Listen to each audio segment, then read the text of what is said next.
அஸ்ஸலாமு அலைக்கும் வரஹ்மத்துல்லாஹி வபரகாத்துஹு. இம்முறை 2026ஆம் ஆண்டு சாதாரண தர பரீட்சையை தோற்ற உள்ள மாணவர்கள் வரலாறு பாடத்துல என்ன மாதிரியான வினாக்கள் வரும் அப்படின்ற மாதிரி கேட்டீங்க. அந்த எதிர்பார்க்கக்கூடிய வினாக்களுடைய பட்டியலை நம்ம உங்களுக்கு தர இருக்கிறோம் இந்த காணொலியில. அது மாத்திரம் இல்லாம அந்த வினாக்களுக்கு எப்படி நம்ம விடைகள் வழங்குறது, அதுல குறிப்பாக பாட்டூல விளக்குக அப்படிங்கிற பகுதியில என்னென்ன மாதிரி வினாக்கள் வரும், அதுக்கு எப்படி நம்ம சிம்பிளா விடை அளிக்கிறது, அதுக்கு ஏதாவது கையேடுகள் இலகுவா படிக்கிறதுக்கு மாதிரி இருக்கிறா, ஏதாவது வழிமுறைகள் இருக்கிறா அப்படிங்கிற சகல வினாக்களுக்குமே நாம உங்களுக்கு இந்த காணொலியில விடை தர இருக்கிறோம்.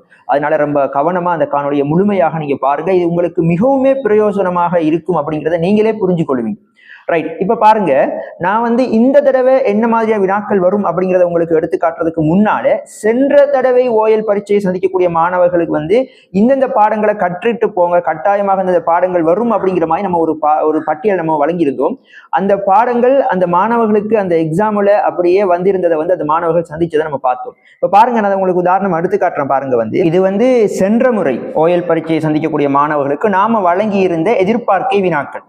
இது எந்த அளவுக்கு பேப்பர்ல வந்திருந்தது அப்படிங்கிறத நீங்க பார்க்கலாம். இப்ப பாருங்க, இது நம்ம இரண்டாவது பாடம், தரம் 10 இரண்டாவது பாடம் இலங்கையின் குடியேற்றங்கள் கட்டாயமாக வரும் அப்படிங்கிற மாதிரி நம்ம ஒரு பதிவு அவங்களுக்கு வழங்கியிருந்தோம். பேப்பர்ல நீங்க பாருங்க, இது சென்ற முறை ஓயல் எக்ஸாமுக்கு வரலாறு பாட வினாத்தாள். அப்படியே நீங்க வந்தீங்கன்னு சொன்னா இதுல பகுதி 2ல இரண்டாவது வினா இதோ இருக்குது பாருங்க, நான் மார்க் பண்ணியிருக்கிறேன். இலங்கையின் குடியேற்றங்கள் இந்த பாடத்திலேயே அந்த வினாக்கள் மொத்தமாக அடங்கியிருந்ததை நம்ம பார்க்கலாம். அதே போன்று நாம 5வது அலகு, தரம் 10 5வது அலகு இலங்கையின் புராதன விஞ்ஞானம் இந்த பாடத்தை கட்டாயமாக படிச்சுட்டு போங்கன்னு சொல்லியிருந்தோம். இப்ப நீங்க பாருங்க, பேப்பர்ல 4வது வினாவாக மார்க் பண்ணிக்கிற பாருங்க. இந்த வினாக்கள் அனைத்துமே இலங்கையின் புராதன விஞ்ஞானத்தோடு தொடர்புடைய வினாக்கள் அப்படியே பேப்பர்ல இடம்பெற்றிருந்த நம்ம பார்க்கலாம். அதே போன்று கண்டிராட்சியம் பாடத்தை கட்டாயமாக கற்றுக்கொள்ள வேண்டும் அப்படிங்கிறத நம்ம மாணவர்களுக்கு ஆலோசனையாக வழங்கியிருந்தோம். அதே போன்று நீங்க பேப்பர்ல பாத்தீங்கன்னு சொன்னா இதோ பாருங்க, கண்டிராட்சியம் பாடத்தோட தொடர்புடைய சகல வினாக்களும் இங்கே உள்ளடக்கப்பட்டிருக்கு. அதனால நம்ம எதிர்பார்க்கை வினாக்களாக உங்களுக்கு வழங்கக்கூடிய வினாக்களை நீங்க கட்டாயமாக ரொம்ப இம்பார்ட்டன்டா நீங்க எடுத்துக்கொள்ளுங்க. இப்ப பாருங்க, இந்த வினாக்கள் நம்ம எப்படி தொகுக்கிறோம் அப்படின்னு சொல்லி கேட்டா, இதுவரையும் நடந்த சகல எக்ஸாம் பேப்பர்களையும் நாம இந்த மாதிரி ஒரு சார்ட்டுக்குள்ள கொண்டு வர்றோம். இதுல உங்களோட சிலபஸ் 2016ஆம் ஆண்டு ஸ்டார்ட் ஆகுறதுன்னு சொன்னா 2016ஆம் ஆண்டில் இருந்து அதாவது இறுதி வரை நடைபெற்ற சகல வினா பத்திரங்களையும் நாம இந்த மாதிரி ஒரு சார்ட்ல கொண்டு வர்றோம். இந்த சார்ட் இப்போதைக்கு உங்களுக்கு தேவையில்லை. ஆனா இந்த சார்ட்ல எந்தெந்த மாதிரியான வினாக்கள் அதிகமாக எக்ஸாமுக்கு வருது அப்படிங்கிறதெல்லாம் இந்த சார்ட் நமக்கு இலகுவா தரக்கூடியதா இருக்குது. இது சென்ற முறை மாணவர்கள் சந்தித்த பேப்பர்ல உள்ள வினாக்கள் தொகுக்கப்பட்டது. அதற்கு முந்தைய முறை மாணவர்கள் சந்தித்த வினாக்கள் அப்படி நம்ம 2016 வரைக்கும் நம்ம தொகுத்து வச்சிருக்கிறோம். அதுல இருந்து தான் நாங்கள் உங்களுக்கு எதிர்பார்க்கை வினாக்கள் தர்றோம். இப்ப வாங்க, இந்த முறை என்ன மாதிரியான வினாக்கள் எதிர்பார்க்கப்படுது அப்படிங்கிற பட்டியல் நான் உங்களுக்கு தர்றேன். இது இம்முறை 2026 பரீட்சை சந்திக்கக்கூடிய மாணவர்கள் எதிர்பார்க்கக்கூடிய வினாக்கள் வரலாறு பாடத்துல. அதாவது தரம் 10 இரண்டாவது அலகு இலங்கையின் குடியேற்றங்கள் இந்த பாடம் அதிகமாக பேப்பர்ல வாரது. இந்த பாடத்தை நல்லா நீங்க கற்றுக்கொள்ள வேண்டும். அதே போன்று பண்டைய சமூகம் தரம் 10 4வது பாட அலகு எதிர்பார்க்கப்படுகிறது. அதே போன்று வரலாற்று அறிவும் நடைமுறை பிரயோகமும் தரம் 10 6வது பாடம் அலகு எதிர்பார்க்கப்படுகிறது. இலங்கையில உலர்வலய நகரங்களுடைய வீழ்ச்சியும் தென்மேற்கில் புதிய ராஜ்யங்களின் தோற்றமும் அப்படின்னு சொல்லக்கூடிய தரம் 10 அலகு 7 எதிர்பார்க்கப்படுகிறது. கண்டிராட்சியம் பாடம் மீண்டும் இம்முறையும் எதிர்பார்க்கப்படுகிறது. இது மாணவர்கள் நன்கு கற்றுக்கொள்ள வேண்டும். இது அனைத்தும் 10ஆம் ஆண்டு பாடத்திலிருந்து எதிர்பார்க்கக்கூடியது. 11ஆம் ஆண்டு பாடத்துல 2வது அலகாகிய பிரித்தானியரின் அதிகாரம் அப்படிங்கிற பாடமும், 3வது அலகாகிய தேசிய மறுமலர்ச்சி அப்படிங்கிற பாடமும், 5வது அலகாகிய பிரித்தானியரின் கீழ் இலங்கையில் ஏற்பட்ட சமூக மாற்றங்கள் அப்படிங்கிற பாடமும் 11ஆம் ஆண்டு பாடத்திலிருந்து எதிர்பார்க்கப்படுகிறது. இதை மாணவர்கள் ரொம்ப கவனம் செலுத்தி கற்றுக்கொள்ள வேண்டும். அதே போன்று பகுதி 3ல 2 வினாக்கள் வினவுவாங்க. நம்ம ஒரு வினாக்களுக்கு விடையளிக்கலாம். இம்முறை என்ன எதிர்பார்க்கப்படுதுன்னு கேட்டால், தரம் 10 9வது அலகாகிய மறுமலர்ச்சிங்கிற பாடமும், தரம் 11 7வது அலகாகிய உலகில் இடம்பெற்ற பிரதான புரட்சிகள் அப்படிங்கிற பாடமும் எதிர்பார்க்கப்படுகிறது. இதை மாணவர்கள் கற்றுக்கொள்ள வேண்டும். சரி, இப்ப இந்த பாடத்தை எல்லாம் எப்படி நம்ம சிம்பிளா படிக்கிறது, இதுல குறிப்பா விளக்குக அப்படின்னு சொல்லி வினாக்கள் தர்றாங்களே, அதுக்கு நம்ம எப்படி விடையளிக்கிறது அப்படிங்கிற மாதிரியான சந்தேகங்கள் உங்களுக்கு வரலாம். அதுக்கு நாம ஒரு இலகுவான வழியை நம்ம மாணவர்களுக்கு வழங்குகிறோம்.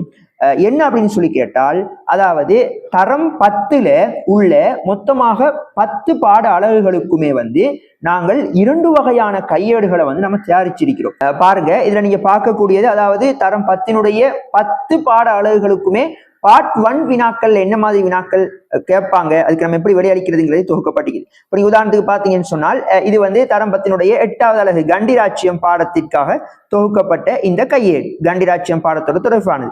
கண்டிராட்சியம் பாடத்துல என்ன மாதிரியான வினாக்கள் வருது, அதுக்கு நம்ம எப்படி விடையளிக்கிறதுங்கிறத சகலதுமே இதுல வந்து இருக்குது. மொத்தமா நீங்க பாத்தீங்கன்னு சொன்னா, உங்களோட கண்டிராட்சியம் பாடத்துல இருந்து மாத்திரமே 221 வினாக்கள் நாம தொகுத்தெடுத்து இருக்கிறோம். அப்ப நீங்க கண்டிராட்சியம் பாட புக்குல எதுவுமே மிஸ் ஆகாத வகையில வந்து இங்க நாம தொகுத்ததை நீங்க இலகுவா கற்றுக்கொள்ளலாம். அப்ப நீங்க இந்த டியூட்டை வந்து எடுத்து நீங்க பொறுமையாக இதை படிச்சு இதுல கேட்கக்கூடிய ஒவ்வொரு வினாக்களுக்கும் நீங்க விடையளிக்க பழகிட்டீங்கன்னு சொன்னா வந்து உங்களுக்கு தரம் 10னுடைய 8வது பாட அலகு வந்து நீங்க முழுமையாக கற்றலாம். அதே நேரத்துல விளக்குகிற வினாக்கள் வரும் பகுதி 2ல, அதுக்கு விடையளிக்கிற மாதிரியும் நாங்கள் டியூட் வந்து தொகுத்திருக்கிறோம். இது வந்து தரம் 10ன் 10 அலகுகளுக்கும் இருக்குது. அதே போன்று தரம் 11 8 அலகுகளுக்கும் இருக்குது. இப்ப பாருங்க, உதாரணமாக தரம் 11னுடைய ஒரு பாட அலகுதான், அதாவது பிரித்தானியர் ஆட்சியில் இலங்கையின் அரசியல் மாற்றங்கள் அப்படிங்கிற பாடம். இதுல வந்து என்ன மாதிரி வினாக்கள் வருது அப்படிங்கறத நம்ம வந்து சகலதையுமே நம்ம இங்க வந்து தொகுத்திருக்கிறோம். எல்லாமே இதுல நீங்க இருக்குது. இதுல டோட்டல் பண்ணீங்கன்னு சொன்னா மொத்தமாக 107 வினாக்கள் இதுல வந்து நம்ம தொகுத்திருக்கிறோம். சோல்ஃபரி ஆணைக்குழு இலங்கைக்கு வந்த ஆண்டு 1947, அவங்க புதிய யாப்பு அறிக்கையை முன்வைத்த ஆண்டு 1945 இப்படிங்கிற சகலதுமே இதுக்குள்ள இருக்குது. நீங்க இலகுவாக கற்றுக்கொள்ளலாம். இது அவ்வளவுமே பார்ட் 1க்குள்ள வினாக்கள் அடங்கியது. பார்ட் 2க்கு வினாக்கள் அடங்கிய கையேடுகள் வந்து நாம தனியாக தொகுத்திருக்கிறோம். இது பாத்தீங்கன்னு சொன்னா தரம் 10னுடைய உதாரணத்துக்கு எடுத்துட்டீங்கன்னு சொன்னா கண்டிராட்சியம் பாடத்துல இந்த இருக்குது பாருங்க.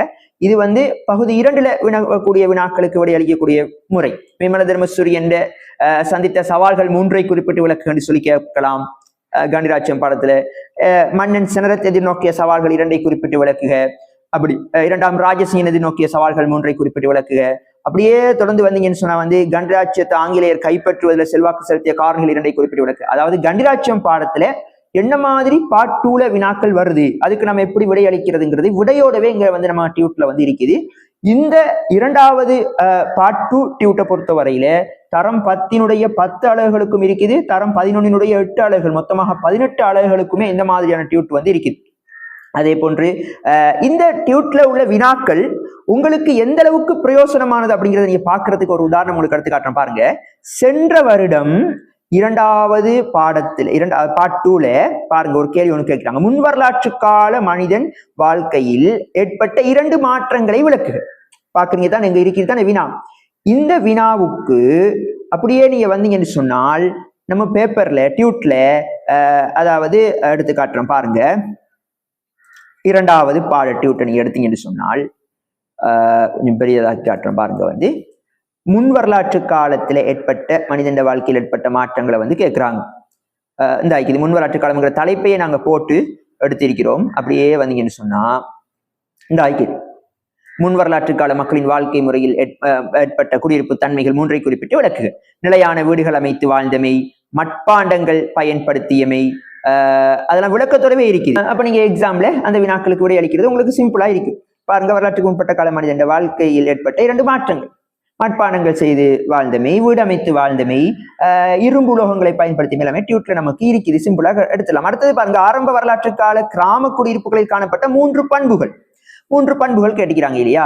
அப்படியே நீங்க அதே டியூட்ல 2வது அலகுகளை நீங்க பாத்தீங்கன்னு சொன்னா அப்படியே கொஞ்சம் கீழே வந்தீங்கன்னு சொன்னா வந்து குளங்களை மையமாக கொண்டு குடியேறியமை, அதே மாதிரி குடியேற்றத்துல பரப்பளவை நம்ம வந்து கொடுக்கலாம்.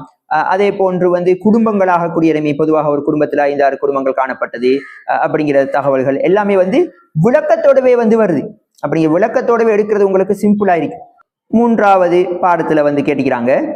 இங்க பாருங்க, தேவநம்பியதீசன் ஆட்சி காலத்தில் நடந்த நிகழ்வுகளை பத்தி கேட்டுக்கிறாங்க. அப்படியே நம்ம டியூட்ல வந்து 3வது பாட டியூட்டை நம்ம எடுத்துட்டோம்னு சொன்னா 10ஆம் ஆண்டுல 3வது பாட டியூட்டை நீங்க எடுத்துட்டீங்கன்னு சொன்னா உங்களுக்கு பெரியதாக்கி காட்டுற பாருங்க. தேவநம்பியதீசனை பத்தி கேட்டுக்கிறாங்களா? உடனே அப்படியே வந்துட்டீங்கன்னு சொன்னா வந்து தேவநம்பியதீசன் இதாயிடுச்சு. தேவநம்பியதீசனின் செயற்பாடுகள் அப்படின்னு சொல்லி அவனை பற்றிய விளக்கங்கள் இங்க இருக்குது. அதே போன்று பேப்பர்ல வந்து உங்களுக்கு கேட்டது சென்ற வருடம் வந்து துட்டகை முன் மண்ணால் செய்யப்பட்ட சேவைகள் மூலம் வந்து கேட்டுக்கிறாங்க. துட்டகை மூணு சேவைகள் நீங்க பாக்குறதுக்கு வந்து அதே டியூட்ல நீங்க பாத்தீங்கன்னு சொன்னா வந்து துட்டகை முனுமன்னனின் செயற்பாடுகள் அப்படின்னு சொல்லி இங்க இருக்குது. துட்டகை முனுமன்னன் செயற்பாடுகள் அவங்க பார்க்கலாம். அதே போன்று வந்து துட்டகை மூட செயற்பாடுகள் தனியோ நாம் ஒரு தலைப்பா வந்து தந்திக்கிறோம். துட்டகை முனுமனின் ஆட்சி கால முக்கியத்துவங்கள் இரண்டை குறிப்பிட்டு விளக்குக. பாருங்க, மாந்தை துறைமுகத்தை மீட்டெடுத்தமை விளக்கத்தோட இருக்குது. பௌத்த சமய வளர்ச்சிக்காக செயல்பட்டான் விளக்கத்தோட இருக்குது.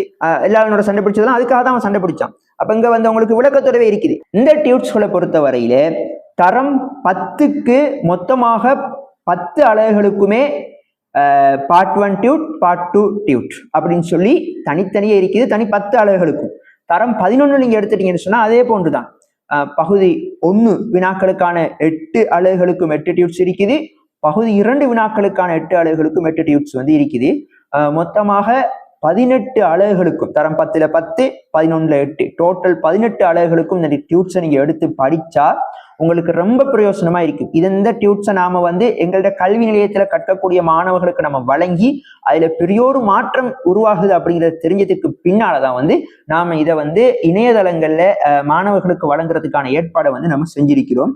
இந்த டியூட்ஸை நீங்க பெறுறதாக இருந்தால் இங்க காட்டக்கூடிய இந்த மொபைல் நம்பருக்கு, இந்த வாட்ஸ்அப் இலக்கத்துக்கு நீங்க மெசேஜ் பண்ணினீங்கன்னு சொன்னா உங்களுக்கு இந்த வரலாறு பாடத்தை இலகுவாக கற்கக்கூடிய டியூட்ஸை வந்து நீங்க பெற்றுக்கொள்ள முடியும். ஆனால் இந்த டியூட்ஸை நீங்க பெறுவதற்கு வந்து ஒரு சிறிய அளவு பணத்தை வந்து நீங்க பே பண்ண வேண்டி வரும். என்று சொன்னா நாங்க நிறைய நேரங்களை வந்து இதுக்காக செலவு பண்ணி தான் இந்த டியூட்ஸை வந்து நாங்க தயாரிச்சு இருக்கிறோம். நீங்க 10னுடைய எல்லா டியூட்ஸும் எனக்கு வேணும் அப்படின்னு சொன்னா வந்து ஒரு 500 ரூபா நீங்க பே பண்ண வேண்டி வரும். இந்த வாட்ஸ்அப்புக்கு நீங்க மெசேஜ் போட்டதுல நம்ம உங்களுக்கு வந்து அந்த அக்கௌண்ட் நம்பரை நாங்க உங்களுக்கு தருவோம். 11னுடைய எல்லா அலகுகளும் வேணும் சார் அப்படின்னு சொன்னா வந்து அதுக்கு ஒரு 500 ரூபாய் நீங்க பே பண்ண வேண்டி வரும். எனக்கு மொத்த டியூட்ஸ்களுமே வேண்டும் அப்படின்னு சொன்னா ஒரு 1000 ரூபாய் நீங்க பே பண்ண வேண்டி வரும். பணம் செலுத்தி உங்களுக்கு PDF வடிவத்தில் நாங்கள் அந்த டியூட்ஸை வந்து அனுப்பிடுவோம். இந்த டியூட்ஸை நீங்க ஒன்று எடுத்து பரிசீலனை செய்து பார்க்கணும் அப்படின்னு சொன்னா வந்து நாங்கள் உங்களுக்கு வந்து அந்த அலகுல இருந்து ஒரு டியூட்ஸ்ல பார்ட் 1, பார்ட் 2 ரெண்டையுமே நாங்கள் உங்களுக்கு வந்து அனுப்பி வைப்போம். நீங்க எடுத்து பரிசீலனை செய்து பார்க்கலாம். எப்படி நீங்க பரிசீலனை செய்து பாருங்கன்னு சொன்னா எக்ஸாம்ல வந்த பேப்பரோட நீங்க ஒப்பிட்டு பாருங்க. ஃபைனல் எக்ஸாம்ல கேட்ட கேள்விகள் இந்த டியூட்ஸ்ல வந்து இருக்குதா, விளக்குகள் கேட்கறாங்களே பார்ட் 2 அப்ப அந்த டியூட்ஸ்ல இருக்குதா அப்படின்னு சொல்லி ஒப்பிட்டு பார்த்தீங்கன்னு சொன்னா முழுமையாகவே இருக்கிறத நீங்க கண்டுகொள்ளலாம். நான் சிலதை உங்களுக்கு எடுத்து காட்டிருக்கேன். இப்ப கண்டிராட்சியம் படத்துக்குள்ள நீங்க போனீங்கன்னு சொன்னா வந்து கண்டிராட்சியம் பாடத்துல கேட்கப்பட்ட சகலதையுமே எங்கள்ட கண்டிராட்சியம் டியூட்ஸ்ல பார்ட் 2 டியூட்ஸை நீங்க படிச்சு பார்த்தீங்கன்னு சொன்னா அதுல இருக்கும். அப்ப நீங்க இலகுவாக படிச்சு கொள்ளலாம். அப்ப என்று சொன்ன மாணவர்கள் அதிகமாக சிக்கல் எதிர்நோக்குறது வந்து இந்த விளக்குக வினாக்களுக்கு விடை வழங்கும் பொழுதுதான் வந்து நிறைய சிக்கல் நம்ம எதிர்நோக்குறது நம்ம பார்க்கிறோம். அதனால மாணவர்கள் இலகுவாக கற்றுக்கொள்ளணும் அப்படிங்கிறதுக்காக தான் நம்ம இந்த டியூட்ஸை அதிகமான நேரங்களை செலவு பண்ணி, நீங்க நினைச்சுக்கொள்ளாங்க சிம்பிளா நாங்க நெட்ல டவுன்லோட் பண்ணி இது நாங்க தர்றோம்னு சொல்லி அப்படிலாம் கிடையாது. அதிகமான நேரங்களை நாங்க செலவு பண்ணி மிக பொறுமையாக அவதானமாக நுணுக்கமாக நாங்க இந்த டியூட்ஸ்களை வந்து தொகுத்து உங்களுக்காக வழங்குறதுக்கு காத்துக்கிட்டு இருக்கிறோம். இதை எங்களுடைய கல்வி நிலையங்களை நாங்க வருட மாணவர்களுக்கு வழங்கி பெரியோரு ரிசல்ட் மாற்றத்தை நாங்க கண்டதுக்கு பிறகுதான் வந்து இணையதளங்கள்ல முழு இலங்கையிலையும் உள்ள மாணவர்கள் இதை இலகுவாக பெற்றுக்கொள்ளக்கூடிய வகையில PDF வடிவத்தில் நாங்க அனுப்பி வைக்கவும் தயாராயிருக்கிறோம். நீங்க எடுத்து தாராளமாக கற்றுக்கொள்ளலாம். அது உங்களுக்கு மிகவுமே பிரயோசனமா இருக்கும். எனவே பெற்றுக்கொள்ள விரும்பும் மாணவர்கள் வந்து இந்த வாட்ஸ்அப் இலக்கத்துக்கு நீங்க மெசேஜ் பண்ணுங்க. நாங்க உங்களுக்கு டியூட்ஸ் பெறுவதற்கான அந்த அக்கௌண்ட் நம்பரை நாங்க அனுப்பி வைப்போம். நீங்க அதுல என்ன மாதிரி டியூட்ஸ் வேணுமோ அதுக்கு ஏற்ற தொகையை நீங்க வந்து அதுல பே பண்ணும் பொழுது நாங்க அந்த டியூட்ஸை PDF வடிவத்துல உங்களுக்கு வழங்குவோம். பரிசீலனை செய்வதற்கும் நாங்க டியூட்ஸை வந்து தர்றதுக்கு காத்திருக்கிறோம். எனவே நீங்கள் கூடிய புள்ளிகளை பெற்று வரலாறு பாடத்தில் சிறப்பு தேர்ச்சி பெற வேண்டும் என்ற ஒரே நல்லெண்ணத்துக்காக தான் வந்து நாங்க இந்த மாதிரியான ஏற்பாடை வந்து நாங்க உங்களுக்கு செஞ்சிருக்கிறோம். எங்களோட இந்த யூடியூப் தளத்துல வந்து ஒவ்வொரு பாடங்களையும் மாணவர்களுக்கு கற்றுக் கொடுத்து பாட புத்தகத்தை காட்சிப்படுத்தி கற்றுக் கொடுத்து அதிகமான வீடியோக்கள் நாங்கள் பதிவு செய்துக்கிட்டு வர்றோம். தொடர்ந்து நாங்கள் பதிவு செய்ய இருக்கிறோம். எனவே நீங்களும் கற்று ஏனைய மாணவர்களும் கற்றுக்கொள்வதற்கு உதவியாக இருங்கள் என கூறி விடைபெறுகிறேன். அஸ்ஸலாமு அலைக்கும் வரஹ்மத்துல்லாஹி வபரகாத்துஹு.